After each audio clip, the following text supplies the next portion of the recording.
From a secret fish scratched in the sand to the most powerful sign of faith in history. How did the cross become the mark of Christianity? Today we'll uncover the journey from hidden symbols to the open declaration of belief. In the earliest centuries, Christians lived under persecution. They could not display their faith openly. Instead, they used the ichthys, the fish symbol, as a secret code. Drawn quickly in the sand or carved on walls, it was a way to recognize one another without words.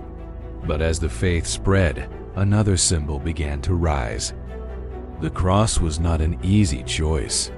It was the instrument of execution, a sign of shame and suffering, yet believers began to see it differently. In the catacombs of Rome, carved on tombs and painted on walls, the cross appeared as a sign of hope. The cross didn't change Christianity. Christianity changed the meaning of the cross. What once symbolized defeat became a symbol of triumph. But the cross was not only a symbol carved in stone, it was lived in community. Early Christians gathered in homes and hidden places to read the lives and teachings of Christ and to remember the martyrs. In these gatherings, they passed on values, faith, and shared tradition. During times of persecution, these meetings preserved belief, identity, and ethical teachings. They kept the memory of Christ alive and gave strength to believers who faced danger. The cross became more than an image. It was the heart and community that carried faith forward.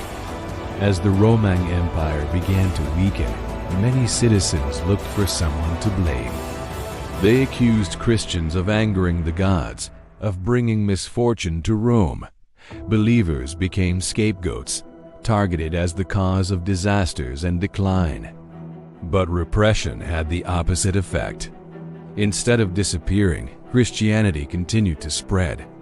The courage of the martyrs, the strength of the communities, and the hope carried in the cross inspired more and more people. What was meant to silence the faith only made it stronger. In the year 312, before the Battle of the Milvian Bridge, Emperor Constantine saw a vision in the sky. A shining cross with the words, "In this sign you will conquer." Inspired, he placed the cross on his soldiers' shields. The following year, in 313, the Edict of Milan was proclaimed. This decree granted Christians freedom of worship and ended centuries of persecution. From that moment, the cross was no longer hidden. It became the banner of an empire, the emblem of churches, and the heart of Christian identity.